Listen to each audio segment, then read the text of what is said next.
Dear friends, as the Universal House of Justice reminds us in its Ridvan message this year, we are in the last year of phase 1 of the 9-year plan.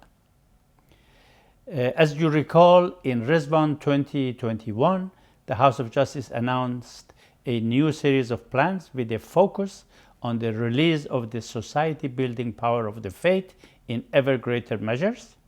And in Ridvan 2022, it launched the 9-year plan and advised us to view it as unfolding in 2 phases of 4 and 5 years duration.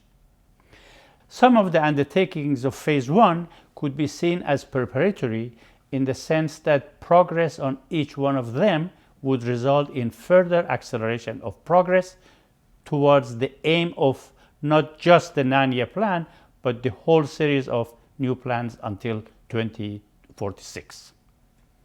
These preparations, you'll recall, include a number of actions such as an examination of some of the details of the scheme of dividing the countries into clusters, the settlement of pioneers where necessary, and a shift in the way we think about and conduct our activities, a shift emerging from a deeper understanding of the 9-year plan and the concepts it encompasses. The subsequent 3 Ridvan messages shared the joy of progress made on some of these preparatory steps, including the company of the faithful having gained a fresh perspective and a profound insight into the significance of what they seek to achieve, the plan having inspired and galvanized the friends and given impetus to particular lines of action, the fact that the Friends of God have taken its objectives firmly to heart, and that across the Baha'i world there is an increased depth of understanding about what is required to further extend the process of community building and effect profound social transformation. Moreover, advances in the process of growth made possible by devoted pioneers who have hastened to posts in the home front and abroad in excessive numbers is praised. Our attention is also drawn to the fact that through shining examples of noble endeavor, the vision offered by the faith is filling more and more hearts with hope. The same passages also tell us that with every passing day, the condition of the world grows more desperate, its divisions more severe, affecting peoples and places in myriad ways, and clarify that the situation demands from every conscientious soul a response, while reassuring us that the methods and instruments of the plan allow every soul to contribute a share of what humanity needs in this day, calling for a sustained rapid rise in the number of those committing their time, their energy, their concentration to the success of this work, and remind us of the vibrancy and strength generated when youth are awakened to the vision of Baha'u'llah. These messages draw to our attention that the call to service is an uplifting, all-embracing summons that attracts every faithful soul, even those weighed down by cares and obligations, and issues an appeal that all must search, but the youth must soar. The 2025 Ridvan message ends with this paragraph. Against the gloom of a stormy sky, how bright the light that gleams from your devoted efforts. Even as the tempest rages in the world, the havens that will shelter humanity are being built in countries, regions, and clusters. But there is much to do. Each national community has its own expectations for the progress to be made during this, the plan's opening phase. Time is passing. Beloved friends and promulgators of the divine teachings and champions of the blessed beauty, your efforts are needed now. Every advance made in the fleeting months before next Ridvan will better equip the community of the greatest name for what it must accomplish in the plan's second phase. May you be granted success. For this, we beseech the Sovereign Lord. For this, we implore His unfailing aid. For this, we entreat Him to send forth His favored angels to assist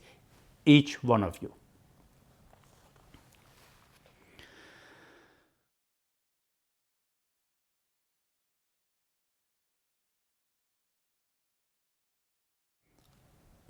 This year's Ridvan message highlights once again the centrality of capacity for thinking and learning about growth at the cluster level, saying the 9-year plan relies on a vast global process of learning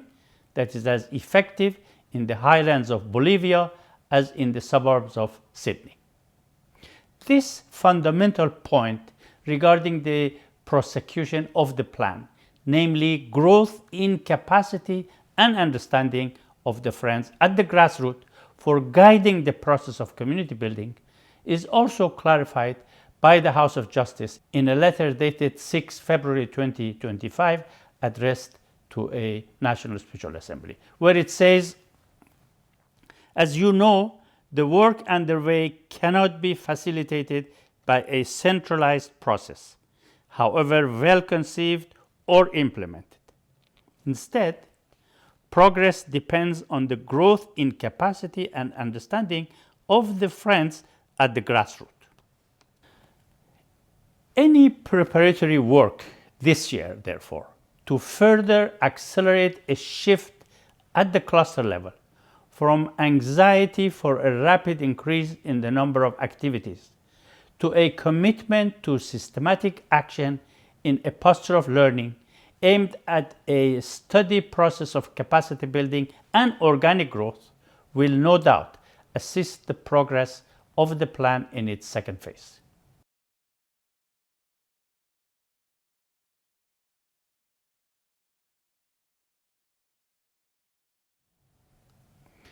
We know that the 9-year plan has specific goals as announced in the letter of 30th of December 2021 and the Ridvan message of 2022 of the House of Justice. Based on this global picture, each national community, in the words of the House of Justice, has its own expectations for the progress to be made during this, the plan's opening phase. Canada, for instance, has a national plan for phase 1 of the 9-year plan formulated by the National Assembly in consultation with the councillors. The Canadian National Plan includes a breakdown of the progress expected to be achieved each year. Based on the national plan, every Baha'i council where it exists, such as in Canada, also has a plan for its region, plans devised in consultation with the cluster agencies and the friends at the grassroots. These regional plans indicate the level of progress expected in each cluster. Even if annual progress in each cluster is not necessarily formulated in a systematic manner, what is intended to happen every year in the clusters around the world forms a major part of the goals of the 9-year plan. This is how, dear friends, every devoted follower of Baha'u'llah has the opportunity and the bounty of direct service to the onward march of the divine plan by helping with the achievement of his or her own cluster goals. This is how everyone attracted to his vision can do his or her own utmost to contribute to the fulfillment of the betterment of the world as envisaged by Baha'u'llah. Therefore, another fundamental preparatory work will be for the majority of the friends and those attracted to the vision of Baha'u'llah to gain a deeper understanding of the importance of achieving the goals of the divine plan at each one of its stages. In the words of the Universal House of Justice to a National Spiritual Assembly, about the importance of achieving the goals in the first 9-year plan, we read, "The achievement of these goals is of the utmost urgency and importance because the followers of Baha'u'llah are engaged in a race against time. Mankind is being engulfed in the ruin precipitated by its own folly. The longer we Baha'is delay in achieving the tasks that God lays before us, the greater is the suffering of our fellow men." Explaining that the believers should consider the goals, recognize that they are intended to be won, decide what is needed to win them, and then, however hopeless the prospect may seem, set out determinedly to do whatever is needed, confident that Baha'u'llah will reinforce them with his hosts and will open the doors of victory before them. What can be done this year to be better prepared in the future to assist the friends to internalize certain facts affecting the progress of the cause? Understanding the nature of divine assistance takes on a new measure of significance when we realize, as guided by the House of Justice, that it affects what we do and how we do our services to the faith. The Supreme Body, writing to a National Assembly, says the progress of the cause depends upon many factors and explains that some factors are directly the result of the actions of the Baha'is, and if the Baha'is will but do their part, however unpromising their prospect, Baha'u'llah is able to open doors and change conditions in ways far beyond our understanding. The first thing among what we can do, the House of Justice says, is a greater realization of the power of Baha'u'llah to reinforce the efforts of those who serve him, his emphatic promise to do, and the impotence of all our deeds without this divine assistance. So essential this realization must be that the House of Justice clearly says any evaluation of a situation is entirely misleading if it does not take this supreme power into consideration. This is so because, in the words of the House of Justice, constant consciousness of dependence upon him enables the Baha'is to formulate audacious plans and confidently carry them through to completion in the face of seemingly insuperable obstacles. And it is reliance upon Baha'u'llah that will enable the friends to do their utmost to fulfill the goals of the plan. The urgency and the importance of achieving the goals of the current 9-year plan can be further understood at a deeper level by reflecting on what the House of Justice told us in its message of 25th November 2020, that says the decades ahead are set to bring with them challenges among the most daunting that the human family has ever had to face. Elaborating that it is against this background of furious storms lashing humanity that the arc of the cause is about to embark upon a series of plans that will carry it into the 3rd century of the Baha'i era and significantly strengthen the Baha'i community's capacity for realizing the society-building powers of the faith. And when the 9-year plan was launched, the House of Justice told the Baha'is that it will make demands of the individual believer, the community, and the institutions reminiscent of the demands that the Guardian made of the Baha'i world at the outset of the 10-year crusade.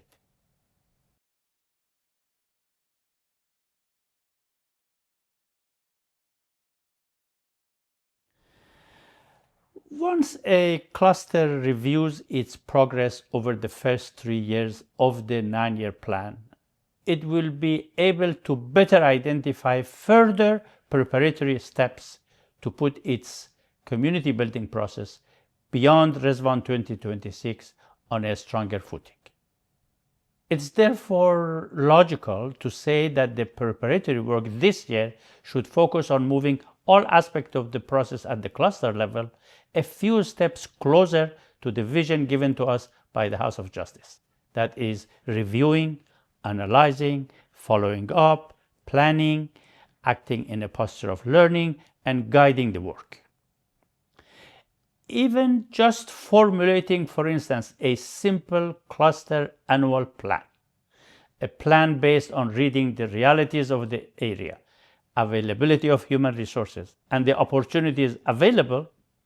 plans that show goals to be achieved and a path to achieve each goal, including a breakdown of what is to be done in each cycle of growth, for instance, can prove to be a very effective step in this direction. Such plans, however, are often non-existent or do not have enough clarity to serve as an instrument to mobilize all the human resources available in the cluster. But the statement of the House of Justice that every advance made in the fleeting months before next Ridvan will better equip the community of the greatest name for what it must accomplish in the plan's second phase is enough to stir us all to appreciate the urgency and the significance of any work that can be undertaken this year. It is with respect to these possibilities that I would like to share with you a few thoughts based on my limited experience and born out of the recent privilege I had of discussing the movement of a few clusters with friends in Africa and in Canada. I'm doing so following requests made by the friends in 3 provinces in Western Canada. First is the question of a space at the cluster level for guiding the process of growth, including answering many practical questions about growth coming from people in the cluster. The House of Justice clearly states that in every cluster, the institutions and agencies guiding the process, the auxiliary board members and the institute, together with the area teaching committee, need to examine the dynamics of growth on a regular basis and analyze the way in which these elements are working together in order to identify gaps and determine what adjustments should be made. It is not possible to overstate the vital importance of such a space functioning with regularity and efficiency if we really want to see an acceleration in growth in many clusters. Doing so appears to me to be a main step towards promoting an ongoing process of thinking about growth and will gradually create an organized mobilization of all local resources committed to advancing the process of the Divan Plan at the cluster level. During this crucial year, an essential step towards making progress and ensuring its efficiency would be for many clusters to clarify issues such as the following for themselves. Who from each of the cluster agencies is designated to regularly attend these gatherings? For instance, has an assistant been designated to attend with the auxiliary board member or on their behalf if the board member who has many other responsibilities cannot be present? If there is no clear structure for the training institute at the cluster level, who can be designated to address the matter of strengthening the training institute at the cluster level and to represent it in these regular gatherings? If the cluster does not have an area teaching committee, can one of the assistants to the auxiliary board members or 1 or 2 other individuals with a passion for teaching be invited to take on some of the responsibilities of an ATC in these meetings? For effective guiding of the growth process and for the friends to have a place to turn to, consultation and reflection undertaken by the cluster agencies must become more effective over time. An exploration of the elements that can contribute to this effectiveness should be one of the objects of learning and subjects for reflection. In this respect, it may be useful to consider questions such as the following. Will making a schedule of the meetings for the whole year promote better attendance?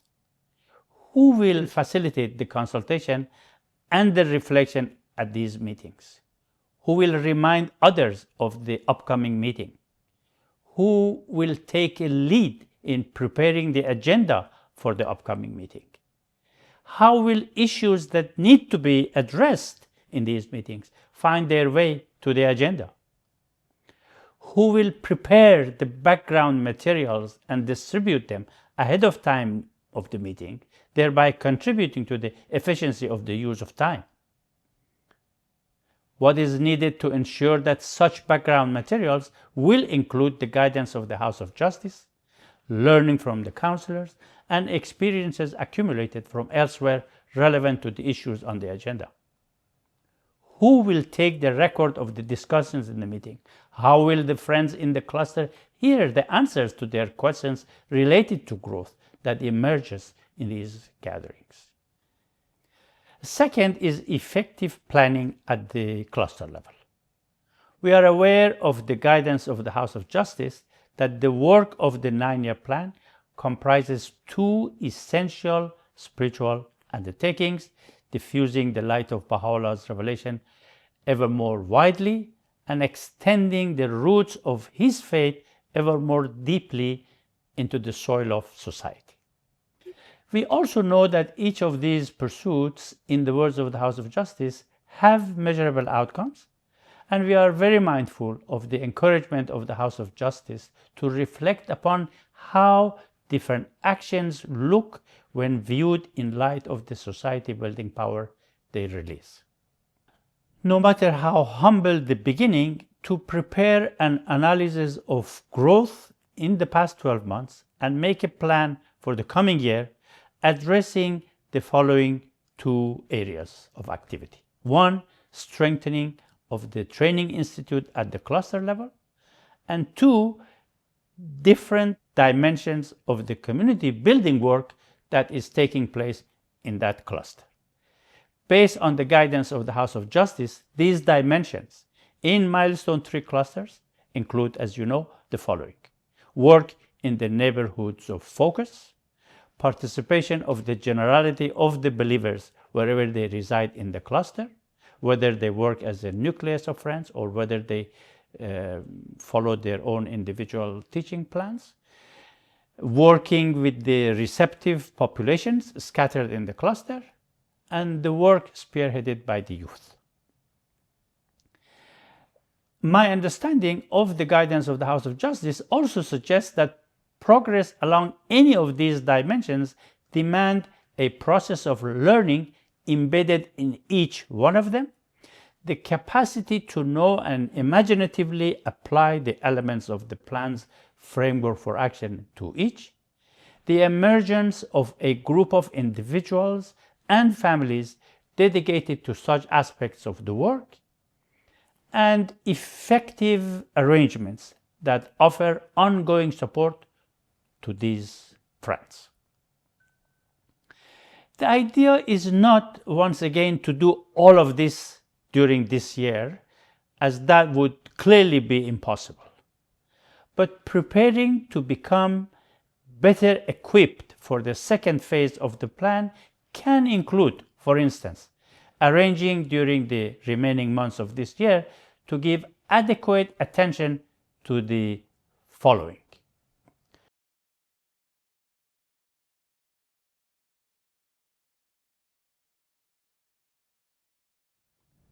One is prepare a simple compilation of the available guidance of the House of Justice on specific subjects related to various dimensions of growth.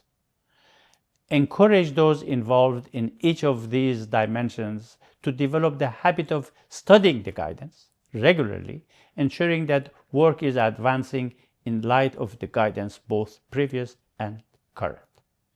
An example of such compilations would be community building process in the neighborhoods of focus, working with a receptive population, local spiritual assemblies, and community building. Second is to develop a tool for systematic implementation and follow-up on some of the foundational lines of actions in a cluster, such as the following: strengthening the training institute at the cluster level, assisting the generality of the believers wherever they reside in the cluster to intensify their teaching endeavors, assisting cluster agencies to enhance the efficacy of cycles of growth, and supporting the teaching work being done by the generality of believers, furthering the outward-looking orientation of the community, and putting the learning process at the cluster level on a stronger footing. The tool that I refer to is an evolving working document of a few pages, which typically includes a selection of the relevant guidance of the House of Justice, proven strategies based on the experience of the Baha'i world,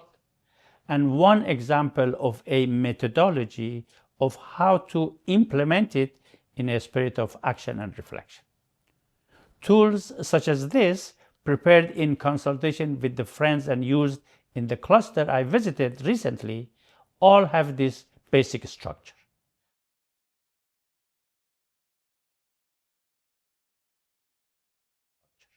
For example, the tool for strengthening the training institute at the cluster level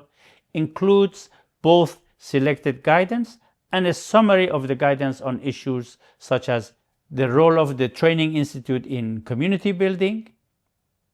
its tasks and responsibilities, the institute as a structure, the strategies, as well as the first step to strengthening the training institute, indicators of a strong training institute, the role of individuals in strengthening the training institute at the cluster level, a simple approach to assess the current strength of a training institute, planning for strengthening a training institute at the cluster level, steps such as make a list of the most urgent areas in need of strengthening, select 2 or 3 of them to be achieved during the next 12 months, these becoming the goals of the annual plan for strengthening the training institute at the cluster level, set out a path for achieving each of the goals, and allocating adequate resources, time, space, etc., for the implementation and for periodic reflection on the progress of the efforts being made.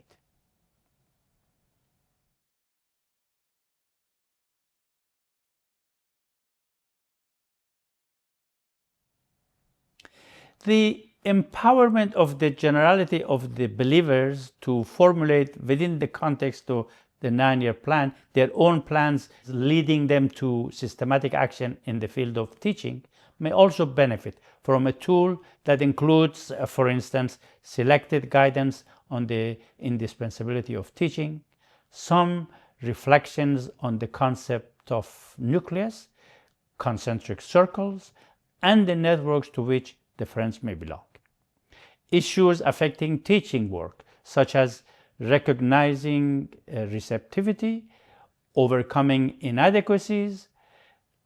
a new conception of religion, and the need for and the creation of an individual teaching plan, as well as the role of youth.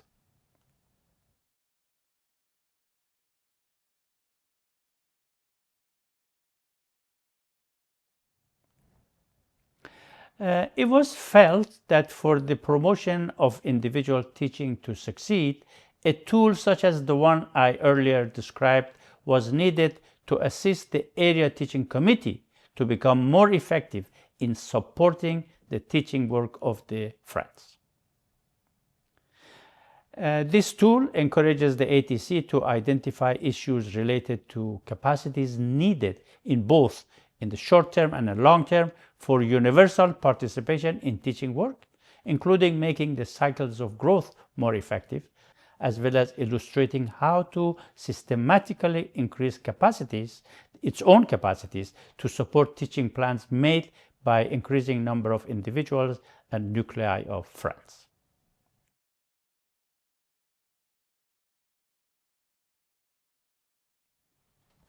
The instrument for furthering the outward-looking orientation of the community, not fully developed, focuses as an initial step on analyzing the issues that would need to be considered if the intention is to welcome large number of people from among the inhabitants of the cluster to the celebration of Baha'i holidays.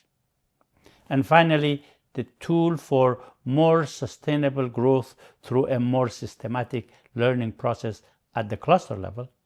consists of relevant guidance, suggestions for a simple way of assessing the strength of the current learning process in a milestone 3 cluster, as well as a proposed approach to work on 2 or 3 small steps every year to move the process to a stronger footing. The idea of these tools is not to mass distribute the documents among the friends or even to study them in large gatherings, as this will most likely have very limited visible results.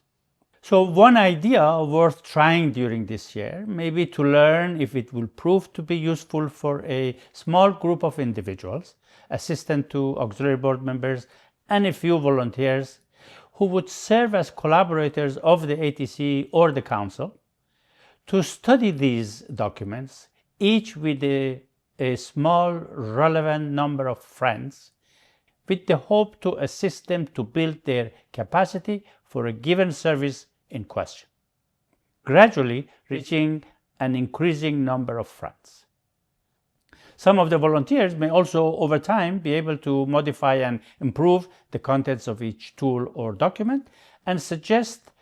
other ways of systematically reaching more people.